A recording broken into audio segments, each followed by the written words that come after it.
Kiristoos dachee irratti gadi bu'ee bari qaamaan mul'atee too naaf hin diriirsine jaamaan banne. Rabbiin Qur'aana keessatti maal jedha kan jedhuu fi Rabbiin akkan jedhu Qur'aana keessatti in huwa illaa abdun an'amna alayhi waja'alnaahu mathalan libani Israa'il. Bismillah afurtamii sadaffaa suuraa Az-Zukhruf irratti Rabbiin akkas jedha. In huwa illaa abdun an'amna alayhi waja'alnaahu mathalan libani Israa'il. Inni Nabiyullah Isa alayhi salaam garbicha Rabbiin isa irratti tola oole. Abon qabu maaliif jennaan dubartiin akka masjiida ofiitii abboomtutti abbaa manaa ofiitii abboomu. Waaqa abbaa ilma afura qulqulluu sadan tokkummaa waaqaatti namana. Gaafa naaf ibsitu immoo waan ortodoksii keessatti beekte waan ortodoksii keessatti beektee dhufte yookiin waan ortodoksii wal qabatu naaf hin deebisiin sababi isaa ortodoksii miti waan ta'eef hin beeku waan ortodoksii ani beentedha. Okay kan akka hubattuun barbaada macaafa qulqulluu fi akkaataa itti macaafa qulqulluu sana hubadhe qofan siif ibsa. Waa'ee amantaa kamiyyuu miti jechuudha. Amantaa ta'e dhaabbatadha. Musliimnis dhaabbatadha. Kiristaanis dhaabbatu hundumtuu beenxees dhaabbata lafarratti dhaabbate malee amantaa kamiyyuu maqaadhaan jiru. Kanaaf amantaa tokkotti qabdee kutaa amantaa tokko keessatti naan deebisin jechuu barbaadeen intarnaashinaali macaafa qulqulluu naa deebisi yookiin immoo barbaadeen. Okay. Ani gaa Yesuus Kiristoosii waaqa dhattee amantaa naam sedhuufi ani gaafan waaqayyoodhaan kadhadhu maqaa ilma keessa jaalatamaatiin naaf dhagayyee dheetan kadhadha.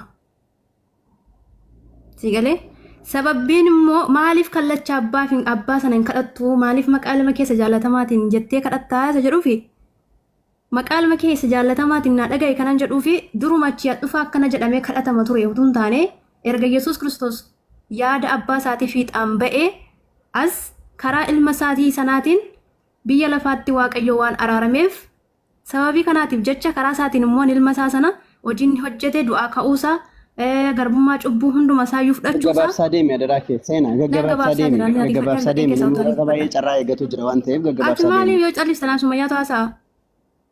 Naaf abdii wal keessa irraa dhimmooti naasa'i. Rakkoon qabu na naasaa eenyu faanayyuu garuu na dhaggeeffachuu sirra jira.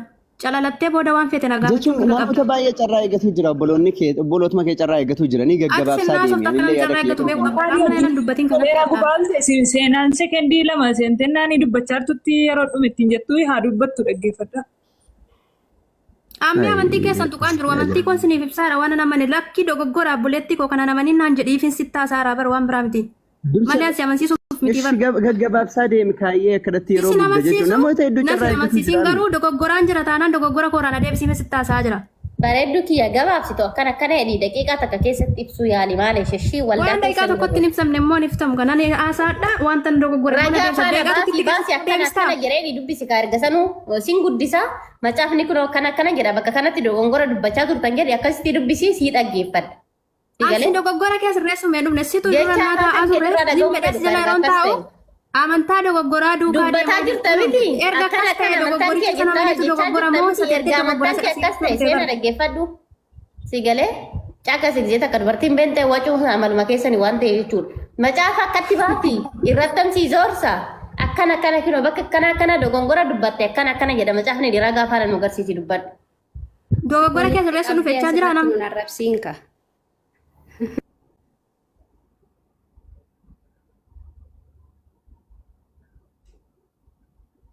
Yaada nama bitaa fudhatu taanaan nama akkasuma illee bifantanii amantaa nama tuttuqxanii nama naarsinaa dannaa walumaa galatti an amantaa koo gabaabumatti si gabaabsuudhaaf jechuudha gaa Yesuus Kiristoosiin kana namanu akkuma inni yaa abbaa jaalala kee yoo ta'e xoofoo kana narra dabasi yaa abbaa yoo akkas ta'e akkas godhi akkuma inni jechaa ture sana eeyyee abbaa ta'uu waaqayyoo Yesuusiif nan amanaa jechuudha. Yesuus Kiristoos immoo waaqa godhee sagadee manaamni godheen akkas ta'ee manaamni isa jedhutu hin taane qaama abbaa keessaa isa tokko wanta ta'eef ananii hamanaa jechuudha. Isa immoo kana namanu Yesuus Kiristoos bakka waaqaa buuseetu hin taane inni abbaadhaaf furtuu anaa fi abbaa gidduutti riqicha anaaf abbaa gidduutti ijaaramedha wanta ta'eef karaa sanarra waan deemuuf riqicha sana maalirra akkan deemaa jiru beekee maqaa isaa dhaha malee hiika biraa qabaatee miti. Gara abbaatti kanan ittiin dhaqu Yesuusidha jechuudha. Hafuurri qulqulluun sadaffaan immoo Yesuus Kiristoos gaafa lafarratti ergame nu gaggeessaa ture akkuma ergamoota kamii ergameera akkuma Daawit fa'aa. Akkuma Salamoon fa'aa akkuma warra kaleessa ergamee ture lafa kanarra. Warri ergaman suni sababii foon cubbuu nama kanaa hundumaa baachuu dandeenya sababii yaada waaqayyoo godhanii raawwatanii hin darbiinidhaa fi lafa kana gubbaarratti akka Yesuus hin taane malee isaan ergamootuma ta'anii dhufan waan isaan raawwatan dubbachaa deeme haasaa afaanii dhaga'uun feenu abdii maal isfaana dubbadhu haasaa afaanii dhumarratti siin kennaati iskee waan haasa'aa jiru xiqsii faana yoo namni waa antinaa jedhe uummanni keenya si obsaa jedha aga yoomitti aga obsamu hin beeku namni akkanuma nama jijuu dhiisan illee jawaadiraa keessatti. Abdii gaaffii qaba ani gaaffii qofa sin gaafa. Ijoollee ishee yaadu waaqaa. Xumureen ba'a Sumayyaa. Bar shariyaan dirqama afur heeyyamulleen ijoolleen afur taatanii abdii chaartanii dura takkaa xumuru tartiibaan isinitti dhufa.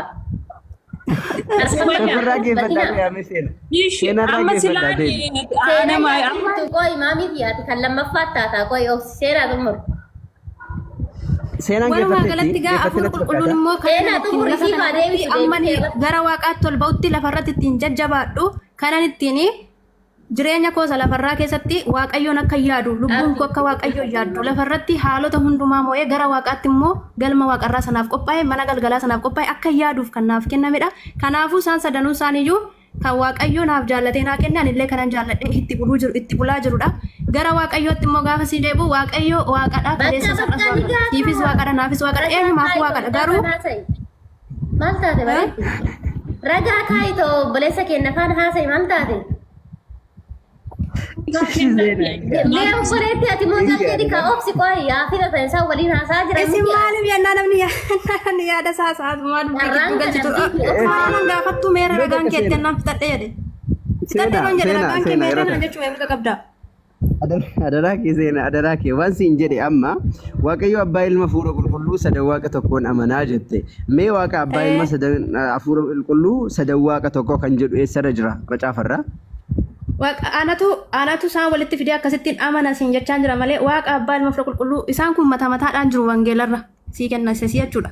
Akkamittiin jiru? Kan garaagaraa walitti fidee tokko godhaa jirtaa? Dhaggeeffadhu sittan himaati. Iddoo tokkotti akkamitti akkan isaanii ofii kootii filadhee waan madhuu siin jechuufan siin jedhan akka mataa kootti sittaasaa amantaa kamiyyuu na wajjin tuqin.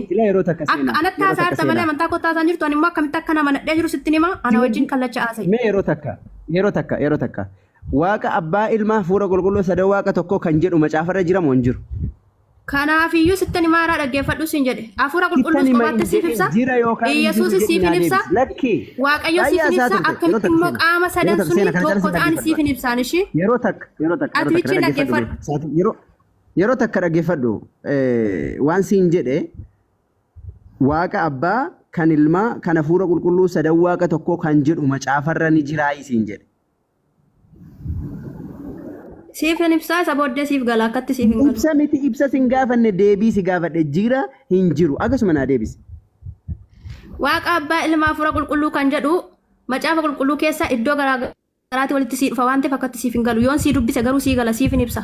An akkas hin jenne ilaa gaaffii koo jira moo hin jiru sadan waaqa tokko kan jedhu waaqa abbaa waaqa ilmaa kan hafuura qulqulluu sadan waaqa tokko kan jettee ati reefu nutti lallabaa turte keessaa inni tokko inni kun macaafarra jiraayii siin jedhe gaaffii. Okay. Maqaa abbaa ilmaa hafuura qulqulluu kan jedhu. Isan sin gaafanne hin deebisin adaraa kee waan an si gaafadhe deebisi. Waaqa abbaa, waaqa ilmaa, waaqa hafuura qulqulluu sadan waaqa tokko kan jedhu macaafarra ni jiraa siin jedhe. Tokkummaa ilmaa fi abbaa tokkummaa hafuura qulqulluu ni dubbata macaafni qulqulluu akka jettetti waaqa abbaa waaqa ilmaa waaqa waan jedhu miti. Wanni si gaafadhe? Kanaafuu waaqa abbaa kan ilmaa waaqa hafuura malee. Kanaafuu isaan hunduma isaaniiyyuu aangoo isaanii waaqummaa isaanii eenyu ni jira maaliif macaafa Yohaannis boqonnaa tokko keessa ni jira dubbifachuu dandeessa akka tamma jette kanatti immoo miti kaa macaafni qulqulluu akka jettetti hin kaa'u sababii isaa waaqa abbaa waaqa ilmaa waaqa hafuura qulqulluu jedhee hin kaa'u. Injiru sababii isaa waan injirre maaliif hafuuftare? Injiru miti kaa injira maaliif jira iddoo tokkotti akka tammatti kanatti waaqa abbaa waaqa ilmaa jedhee hin jiru garuu maqaa abbaaf maqaan ilmaa maqaan hafuura qulqulluu ni jiru. Galatoom aganuma si gaafadhe illee ni wannumta si gaafadhe. Dhaggeeffadhu waaqa hafuura qulqulluu waaqa ilmaa waaqa abbaadha namanaa siin hin jenne dhaggeeffadhu. Ati dhaggeeffadhu kaa. Dhaggeeffadhu jechaan oolini waan asi waan lagaa irratti si dhaggeeffadhu jedhaan oolini. Ishi qoy musliima keessaas gaafadhummaa ishee erga kan koo siin galu ta'e. Oke, atas gabbaa ina dhaggeeffadhu kaasiif hin ibsa. Gaaffii koo deebisuu miti kaayyoon keessan. Gaaffii koo deebisaan hawwachiisaa kaddoo wallaalummaa sanaa. Yeroo takka. Ati amma fakkeenyaaf abdii. Ani amma badiirra jira lubbuun koo badiirra jira yoo ta'e lubbuu koo sana badii oolchuudha miti kaayyoon kee gara musliimaatti na fiduudha miti kaayyoon kee. Ishitu na hubatiin akkamitti na fidda. Badii hamaarra jirta. Ishi badii hamaarra jiraadhe nama badii hamaarra jiru sossobanii hubatanii hubachiisanii badii hamaa sana oolchuu malee akka kan martutti miti ibar. Yeroo takka. Atoo akkatti iyyitaa akkamitti dhaggee asitti dubbadhadhee atoo na dhaggeeffachaa hin jirtu. Yoo ta'e jala dubbatte garuu kana caalan iyyaan okkee. Kala suuta ya kana sai. Kana caala iyyinaan ammoo kana caala yoo iyyite akki gootu la achiitii oliyyi si dhageenya achi taa'eetii chi oliyyi si dhageenya. Tole sirri dhaggeeffataa amma cufadhaa namni tokko baatee yeroo takka. Gaaffii nama gaafachuu barbaade. Godhaa waan siin dubbatte irratti waan dubbadhaa yeroo takka joo. Yeroo takka. Walii galaa yeroo takka miti. Inumaa inumaa gadiyaasaa takka bichaan bisa. Ani gaaffiin qabaa. Gadiyaasaa qaban. No qo'ame. Gaaffii tokko sin gaafa'a. No isin jala taa'ee niin dhaggeeffadha isin jala taa'ee niin baradhallee jechuudha garuu gaaffii tokko sin gaafadha jechuudha naa obsaa daqiiqaa lama qofa. Intaa miti sumi moo yeroo takka qoyga waan ammarratti ibsa waa tokko dubbadheeni bonto waan ammarratti waa dubbadheen achi booda dubbatta gaaffii yoo qabattellee hin gaafatta rakkoon hin jiru. Aywa dursa irratti obboleettiin keenya waan jettee hedduu lallabdee dhaggeeffataa turre waan lallabde keessatti ragaa takka illee nuuf hin kennine. Ragaa takka illee tonuun kennin dubbataa turte. Hayyee jennee dhaggeeffataa turte. Deebi'een waan isin dubbataa hedduu dubbatte waan yoo xiqqaate waan 100 isin dubbatte keessaa waan tokko qofa gaafadhe. Innis maali waaqa abbaa ilma kana fuudha qulqulluu sadan waaqa tokko kan jedhu macaafa keessa jira jennaan injiru jechuu diddaaf jecha fiffiigaa turte. Alaa kulli haalin wanni akkas jedhu macaafa keessa hin jiru. Akka hin jirre isinillee boodarraa amanteetiin jirti. Tayyib eegaa akka inni hin jirre kan amantu taate eega waaqa abbaa waaqa ilmaa kana fuudha qulqulluu sadan waaqa tokko kan jedhu macaafa keessatti erga hin caafamini erga hin jiraanne waan hin jirre maaliif amantanidha. Namni tokko waan waaqayyoon dubbatiin waan waaqayyo ittiin ajajin waan waaqayyo hin barsiisin tokko namni yoo hojjate yoonii fi raawwate abiddatti isa eeggata. Maaliif jennaan karaa dabaarra jira jechuudha. Namni tokko kan ittiin durfamu yookaan ammoo kan ittiin gaggeeffamu dubbii waaqayyoo qofa. Dubbii waaqayyoo kana dhiisee namni gara biraa yoo deeme abidda galuunsaa beekamaadha. Karaa badiisaarra yoo hin jiraadhe naa himaa jette obboleettiin keenya eeyyeen karaa badiisaarra jirta. Karaa badiisaarra waan jirtuuf karaa badiisaarraa deebi'i.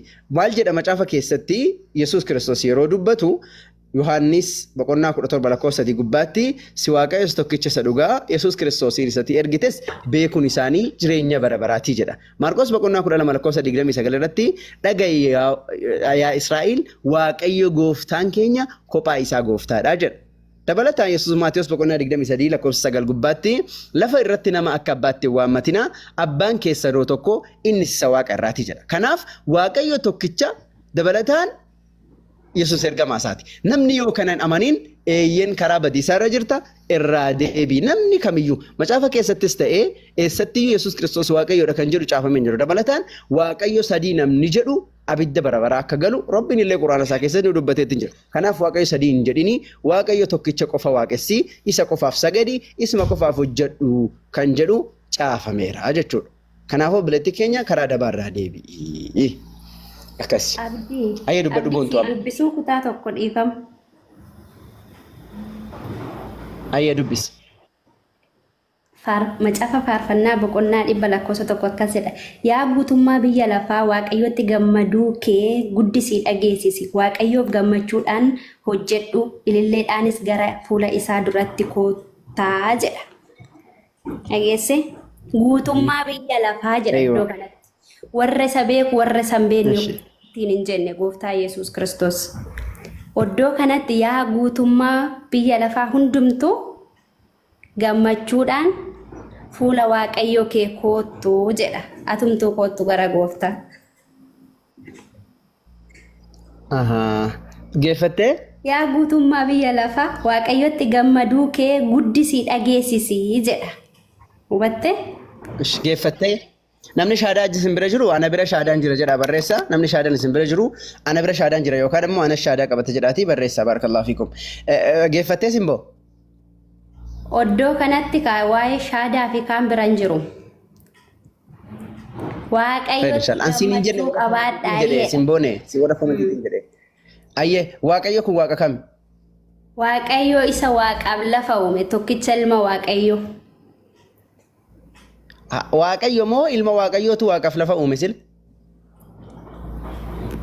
Siigaluun fudhatta nabii maalidha fakkeenyaaf siif? Mucayyoo waan biraan haasa'in kan waan wadu barreessa gaafachaa jira. Kan waaqaaf lafa uume waaqayyo moo ilma waaqayyooti? Ani waaqa uume abbaan koo dachee uumeen jenne gooftaa Yesuus Kiristoos gizee lafarratti barsiisaa ture. Yaa guutummaa biyya lafaa hundumtuu waaqayyotti gammachuu qabaadhaayedha. Hello, waan si gaafadhe bari Simbo. Waaqni sun isa akkami jennaan waaqaaf lafa uume jette. Hayyee. Waaqni waaqaaf lafa uume suni ilma waaqayyooti moo waaqayyoodha? Isa naafa diriirse sana. Wayi Kiristoos dachee irratti gadi bu'ee bari qaamaan mul'atee too naafa hin diriirsine jaamaan banne. Ani bara gaaffii si gaafadhe naa deebisi kaadaraa kee. Inni waaqaaf lafa uume suni waaqayyoodha moo ilma waaqayyooti siin jedhe? Kanarratti kan sii galuu qabu Yesuus ani dacheen uume abbaan koo waaqa uume hin jenne bar. Hojii garagaraan qabani tokkuma hojiin isaanii. Gaaffii kootu siin galle Simbo? Anan si gaafadhe siin galle siifi. Yaa guutummaa biyya lafaa waaqayyotti gammaduu kee guddisii dhageessisii jedha barra iddoo kanatti kan sii galuu qabu. Waaqayyo kam? Guutummaa biyya lafaa iddoo kanatti ogguwaati fakkeenya fudhattee dhiifama qoykaasiifan dubbisaa. Yaa Isra yeroo hundumaa mica'uu gadi buutes kan gaafattee waaqayyo Israa'el duwwaadhaaf ergameette Yesuus Kiristoos. Yesuus Kiristoos garuu kan inni ergamee guutummaa biyya lafaa hundumaaf. Warra sabeeku warra san beekneef illee. Rakkoodha wallahi. Ambar waa'ee ergamuu sin gaafanne buletti kiyya waa'ee ergamuu sin gaafanne. Waaqni inni amma asitti gammadaa jedhamaanii jiru suni inni waaqaaf lafa uume kuni ilma moo waaqayyo abbaadhaa siin jedhe. Oddoo kanatti Yesuus Kiristoos waaqa waan ta'eef rabbiis waan isa jaalatee isa uummateef ati waaqa diriirsitee ati dachee diriirsitee hin jenne be hojiin isaanii tokkuma addan baafanne. Oh, okay. Yesuusin edaa waaqayyotu uume? Yesuusin waaqayyotu uume kaa eenyutu uumere? Yesuus. Maashaallah tabarakallah. Uumamaadha jechuudha Yesuus? Yesuus uumamaa miti uumama hundumaa gararraa jirudha iddoo kanatti hubadhu. Waaqayyotu uume hin jenneedha? Waaqayyo haa uumu malee Yesuus uumama hundumaa gararraadha siin jedhe bara iddoo kanatti. Guutummaa biyya lafaa waaqayyotti gammadaa'ee jedha wanna ta'eef sagaleensa. Simbo. Waan siin jedhe Yesuusin erga waaqayyo uume ati uumama kana maa sagaddaree isa Yesuusin uume sanaan sagaddu isa waaqessitu? Yesuus bariise akkasii galuu qabu iddoo kanatti gizee hojiin hojjechaa ture naafa diriirsaa jaamaa banaa du'aa kaasaa ture beektamee? Haa kaasu rakkoon qabu maal arrayyuu maa nama meeqatu naafa diriirsaa waaqa kan isa jechisiisu manni yaalaa meeqatu naafa diriirsaa jira namni naafa meeqatu mana yaalaa dhaqee diriirfataa jira san isa dhiisa waan siin jedhe gargaarsa waaqayyootiin iddoo kanatti kasii galuu qabu gargaarsa waaqayyootiin malee namni du'aa kaasee qaamatti kan naafa diriirsee kan jaamaa banee raajota durii keessaa nabiyoota keessaa jira fakkeenyaaf dhiifama wajjin. Injira baay'eedha sun baay'eedha sanitti deebina rakkoon qabu nabiyoota durii keessa namni du'aa kaase hedduudha lakkoofsa iyyuu hin qabu kan du'aa kaase iyyuu lakkoofsa iyyuu hin qabu. Keenya Yesuus Kiristoos obsaan wal dhaggeeffannaa oddoo kanatti oddoo galletti yoo jiraate nabii keetta naman yookiin gara Yesuus koottamantaa na dhaggeeffadhu ilaayyuu. Nabii Muhammad gizee dura ture naafa diriirsee jaamaa banee jira. Du'aa kaasee jira. Jechuun walitti laaqii waan tokko eegalee. Dhaga'iika. Naafa diriirsee jaamaa banee jira. Dhaggeeffadha gaaffii keessii deebiseen deema obboleessa koo ariifachaa jira. Naa obsa maal ariifattanii si manaaf Waaqayyo sadii miti. seentanii mana keenyaaf maal gita seentanii camatanii dubbattanii baataman mama seentanii. Siifuu qoy naaf haa deebisu. Raa kenniifaati obboleessa keenyaaf dhiidha. Abdii naa deebisi. Nabii Muhammad naafa diriirsee jaamaa banee jira. dursa qoy ka isa amma san finne kana Asna bontu dhaggeeffadhu. sifu cufadhu Gontu simbo. sifu yeroo tokko cufa Gaaffii tokko bicha sani si gaafate siif hin deebisaaf. Abba abdii. yaa rabbi Dhiifama shi. yaa rabbi Waaqayyo Siifu. sadii miti waaqayyo tokkodha. Maqaadhaan sadiidha malee waaqayyo abbaa ilma. Maal na buusta na buusi kamaa yoo na buuste rakkoo maal qabare gaaffii ishee gaafate. Nama ada Obsi bontu illee si dura bang. ewa simbo waan siin jedhe amma Yesuus Kiristoosiin akka Waaqayyo isa uume barteettaami Yesus Kiristoos haa uumamu malee eeyyee uumama odoon taane Yesus Kiristoos biyya lafaatti kan inni nuuf ergamee fi akka koo fi akka keessan kanaaf ergame warra isa amanuu fi warra isatti hin amanne warra hidhamee jiru hiikuuf warra jaame banuudhaaf ergame.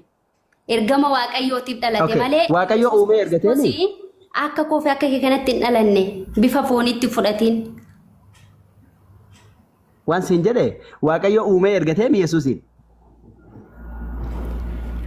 Ergamaa Yesus Kiristoos waaqadha. Waaqa kan isa jechisiise sittani maal dhagaye. Ergama abbaa isaa raawwachuuf gara biyya lafaa kanatti gadi dhufe. otoo dhaggeeffattee wayyam cayyoon kun dubbachuuf irra akkanumatti otoo dhaggeeffattee irra gaariidha. Mee yeroo takkana dhaggeeffadhu simboone jalqaba irratti Yesuus Kiristoosiin Waaqayyotu uume kan jedhu dubbattee turte eegan ammoo duuba deebite. Eeyyeen Yesuus Kiristoos Waaqayyotu uume. Uumamni tokko ammoo uumamni tokko wanni uumame tokko uumaa ta'uu hin danda'u. Uumama jechuun waan Waaqayyo isa uumedha. Waan Waaqayyo isa nyaachisee isa obaasudha. Yesuus Kiristoosiin Waaqayyo ofii isaatiif jireenya kenneef Yesuus otoo Waaqayyo jireenya isaaf hin kennine hin qabu ture. Kun ammoo Yohaannisiin boqonnaa 5 lakkoofsa 20 fi 7 yoo dubbifatteetta jiraatte macaafa irratti akkas jedha. Yohaannis boqonnaa 5 jechuudha lakkoofsa 20 fi 6 kaastee aga 7 yoo dubbiste akkas jedha. Abbaan lakkoofsa 26 irratti abbaan ofii isaatii burqaa jireenyaa akka ta'e akkuma kanatti ilma isaas immoo burqaa jireenyaa akka ta'uuf isaaf kenneeraa jedha. Kanaaf Yesuus Kiristoos iyyuu akka jiraatuuf jireenya iyyuu kan isaaf kenne Waaqayyoodha jechuudha. Ati amma wanni siin jechaa jirru Waaqayyoo ilma namaati. Yesuus ilma namaati. Lakkoofsa 27 irratti immoo yoo gabbuute inni ilma namaa isa ulfina qabeessa waan ta'eef abbaan isaa firdii akka inni faraduuf gooftummaa kenneefiiraa jedha. Kanaaf Yesuus Kiristoos ilma namaati. Ilma namaa isa Waaqayyo jireenya isaaf kennee fi gooftummaa isaaf kenne kana dhiisiiti Waaqayyo isa tokkicha Waaqa isaa jireenya namaa kennu sana isa san waaqessi kan jedhu dhaamsa san sii qabnaa jechuudha. Akkasi yoo islaamummaa irraa gaaffii qabaatte gaaffii tokko gaafadhuuti inshaallah nama biraatiif carraa kenninaashii. Islaamummaa irraa gaaffii ani qabu maali yoo jette karaan dhugaan jireenyi karaa Yesuus malee hin jiru jedha. Namni isaatti amanee jedha. Quraana keessattis garuu quraana gadi fageenyaan hin beekoni. Yesuus Kiristoos kana warri musliimotaa maal jedhanii fudhatu kanuma naa deebisime. Quraanis kan jedhu hin jira isinoo maal jettanii fudhattu? Jalqaba irratti gaaffii gaafadhu malee deebii hin deebisini. Namni gaaffii gaafatu gaaffii ma gaafata malee deebii hin deebisu. Akkas jedha yoo quraana keessaa jette herregaa si gaafadha. Gaaffii gaafachuun immoo bareedaadha. Waa'ee Nabiyullaahi Isaa alayhi salaam Rabbiin quraana keessatti maal jedha kan jedhuufi Rabbiin akkanuun jedhu quraana keessatti in huwa illaa abdun an'amna alayhi waja'alnaahu mathalan libanii Israa'iil. بسم الله أفرتمي سدفا سورة الزخرف الرات ربنا كسيدا إن هو إلا عبد أنعمنا عليه وجعلناه مثلا لبني إسرائيل إني نبي الله عيسى عليه السلام قربتشا ربي نسرتي تلا أولي سبا إسرائيلي فكيني يسقود مالي وأنبراتي نتيجة كنافي إني نبي جيدا قربتشا ربيتي إرقما ربيتي akkas jedhaan quraanni walii galatti ergamaa rabbiin saba Israa'eliif erge rabbiin akkas jedha bismillah sadaffaa lakkoofsa 49 irratti illee wa rasuulan ilaa bani Israa'el gara saba Israa'elitti ergamaa isa godhee jechuudhaan dubbata. Kanaafuu inni ergamaa saba gara saba Israa'elitti ergame ilma namaa isa Maariyaam irraa